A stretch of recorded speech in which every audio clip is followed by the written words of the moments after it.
Hello again. In the last video I say I was going to ice fishing today. Well, I woke up this morning and sore throat a little bit and a stuffy nose. But I went down here. I went out on the ice, but Jesus Christ, it's cold. It's like this very cold draft from the north, and it's minus 15 degrees. How much is that in Fahrenheit? 5? Something like that, I think. And you have the draft on top of that, so it's very cold. So I decided to do that ice fishing another time. This is like, yeah, it's February 11. Next month it should start to be the temperature should start rising next month. So then it's nice to be out on the ice when you can feel the sun is actually warming. Now it's not warming so much. I'm here in the east of Norway.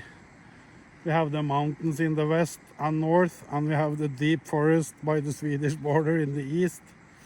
So yeah, it's a cold place in the winter. So I boiling water and make me some soup, instant soup. I think so. So maybe we should talk a little bit more about this car. As you can see, there is nothing much in here. Like the walls are not insulated, the roof is not insulated, and now you can see there is ice up here, and that's the problem now by go camping in this car, because I have no, the only heat source I have back here is propane or butane, and go to sleep with only that heat source at night. No, I think that is a bit dangerous to do. So for now, yeah, it's not so easy to get to the campsites either because of the snow. You can see the snow here. It's like, yeah, it's not too heavy with snow, but the camping grounds where it's nice to go when you're camping in a car, there's still too much snow, I think. So, and way too cold at night. It goes even colder than daytime. So sleeping in this car for now, no, I don't think I will do that. But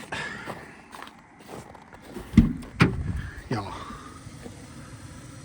you can see, imagine how that roof will be if I sleep inside here now without doing anything.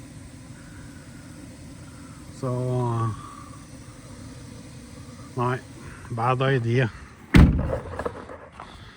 So I imagine that will be like sleeping inside a freezer actually. So we don't do that. So my other problem is that where I live, I don't have a garage. So everything I do, I need to do outside. And like I said, it's cold, too cold still. And now you've seen my car inside, so if there are any other micro van builders out there that having some good advice or tips, I need to point out that this car is old. Like I said in the last video, it has a lot of kilometers in it, so I don't know exactly how long it will last. So So it's not going to be an expensive build. It's not going to be professional, or it's an easy, cheap. I will find the easy, cheap solution for this car. So if any of you have suggestions for me on how to do it the best way, please leave me a comment. So because I never, many years ago, I built up an interior in a Chevy van, but that was way different than this. So if someone has some advice for me, what I need to think of, what I need to do, please leave me a comment. I'm open for everything. But I have this bed, I have a mattress. I need to like widen it because the car is too short, so you have to like lie down position is on like diagonal, or what you call it in English. So my water is boiling. I think I will leave it boiling for a few minutes. So yeah, I think it's going to be nice.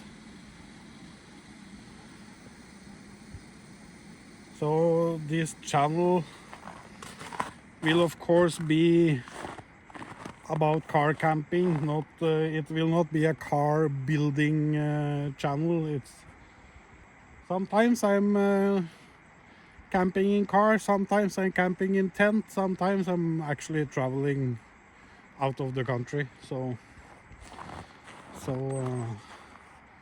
but for now it will be a lot about this car.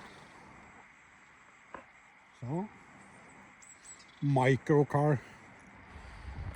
And if you see the name on my video or my channel, Fat Man, small car, should be interesting. Yeah, but I think it will be okay. So my water is boiling, so I will make that instant soup. Get something warm in me.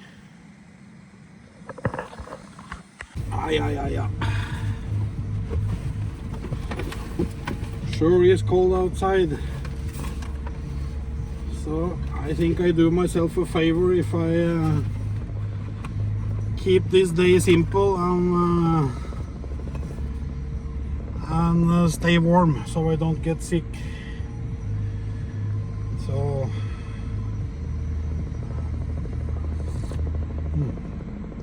oh, that's nice soup. Tomato soup, instant tomato soup. That was nice.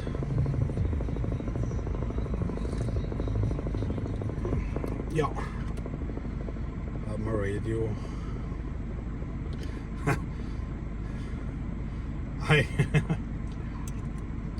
I needed to cool off a little bit.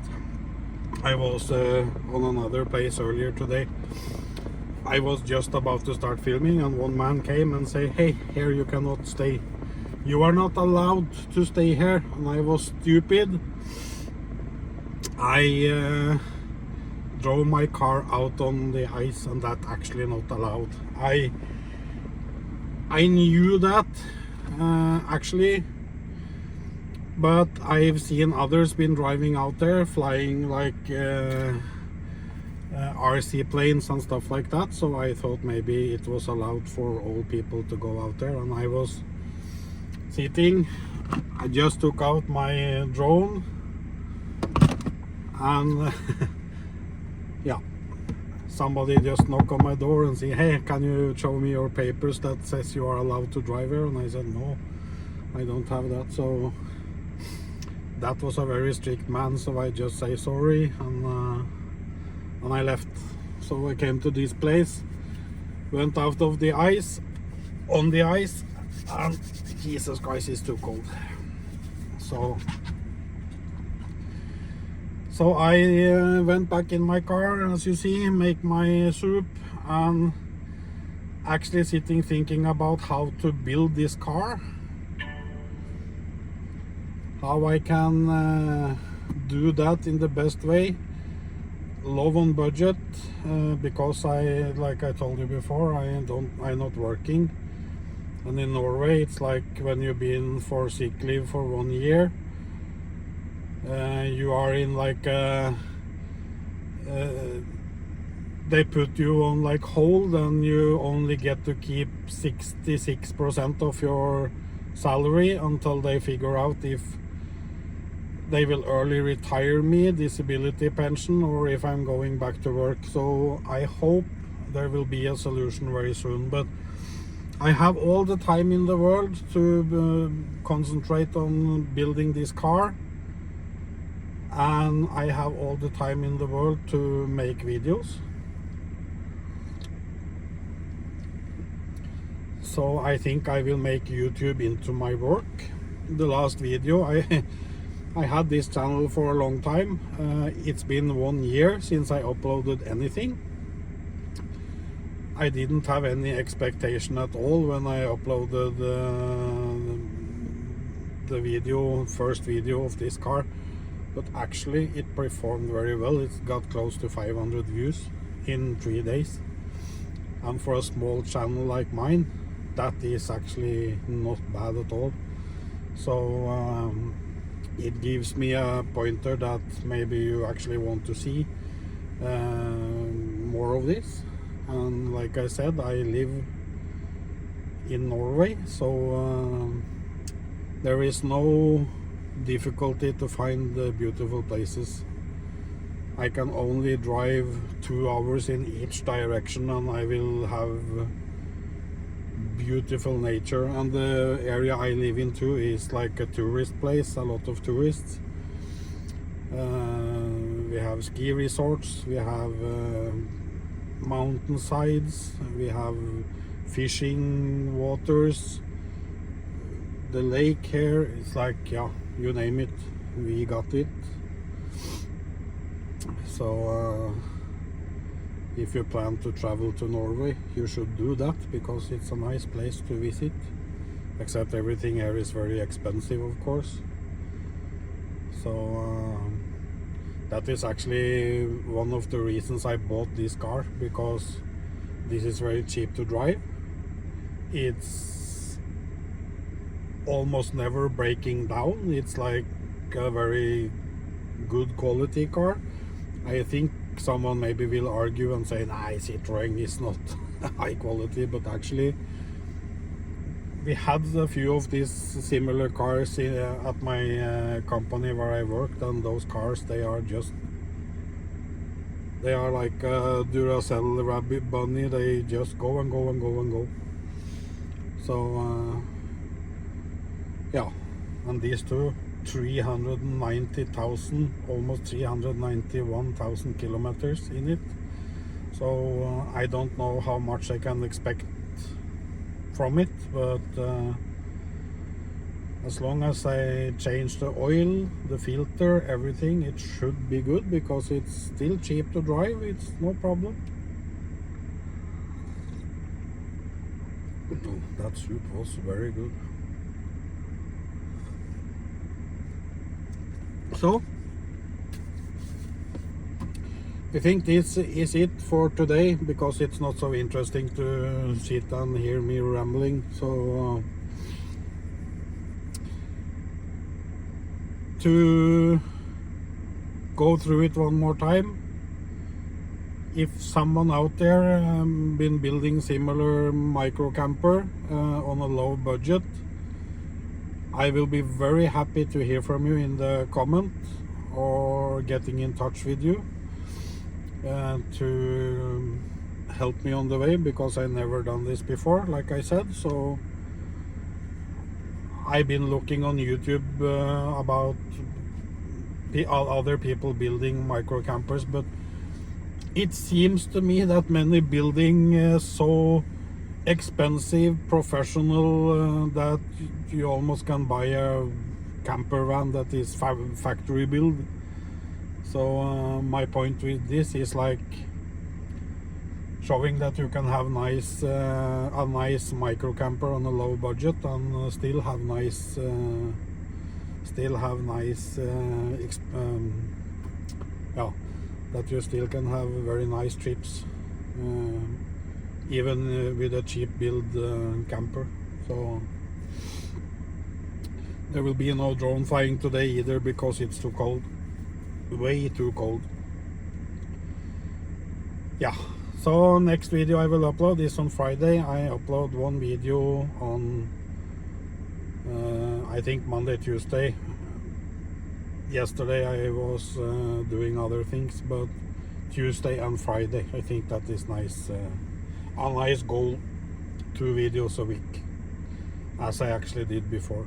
So I see you again on Friday. Bye bye.